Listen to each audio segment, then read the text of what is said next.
Hello, my name's Natalie, and in today's video I'm going to be discussing how Avatar: The Way of Water upholds patriarchal values. There will be spoilers ahead. Avatar 2 was amazing to watch in 3D, and visually it's unlike anything I've ever seen before. But there were a few times the film rubbed me the wrong way. There are obvious parallels between what happens to the Na'vi people and colonization. Their land is stolen, people are displaced, the newcomers come in and bring with it their culture, their language, and their way of doing things. Shaznay Martin wrote an excellent piece about this, which I'll link to below. What I didn't like about the film was how Jake Sully, the human turned Na'vi from the first film, is given a sort of heroic narrative when he is anything but. Sully has remained in a happy partnership with Neytiri, and they now have 4 children. The sons have obviously been raised to behave like soldiers, calling Jake Sir, while the daughters are cute and dreamy.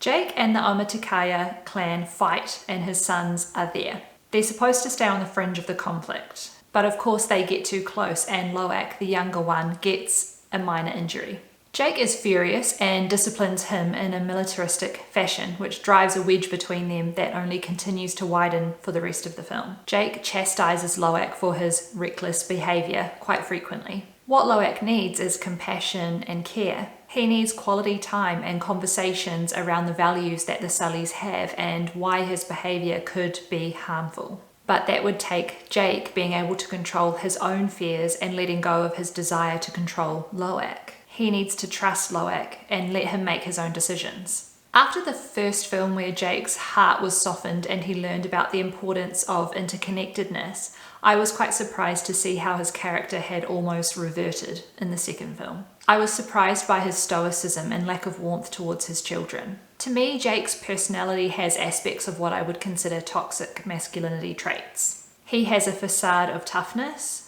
impermeability, aggression, and of being right at all costs. It's a mask that won't allow any vulnerability or emotion through. Jake needs to be seen as the alpha, as the man in charge who knows what's best for everyone. He is the one who makes final decisions. In order to maintain his power and control, he can't be seen to be deferring to his wife or his children. He can't allow their emotions to influence his decisions. His behaviour reinforces a patriarchal hierarchy that dictates the pecking order of his family, and to a wider extent that of his clan as well.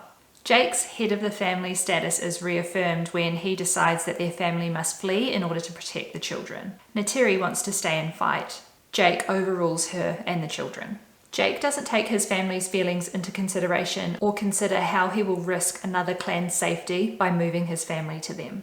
There's often this narrative or this belief about men needing to protect and provide for their families. But often women are actually the ones doing the protective work, and this is a feminist issue. Protection and provision in its most basic forms come from food, housing, healthcare, community and emotional connection, and education.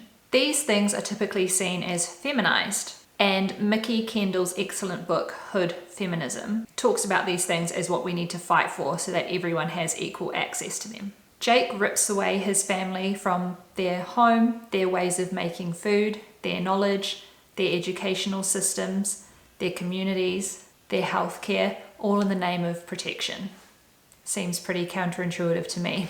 He is really lucky that another clan agrees to take them in, and they start to teach them about their way of living. It is typically the daughter of the chief of the clan that looks after the Sullys, while the boys fight amongst themselves, again trying to figure out who is going to take the alpha status in this new dynamic. The most hypocritical part of the movie for me is where Jake decides that this new home where they're now based is their forever home, that this is where they're going to make their stand and fight against the humans. It's frustrating because he's moved the fight to a new place to be suffered by a new group of people, when initially Neytiri begged him to stay and fight in their home. Eventually Jake does soften towards his younger son Loak, but it only comes after Loak proves that his way is good enough, after he saves the day and establishes his leadership qualities.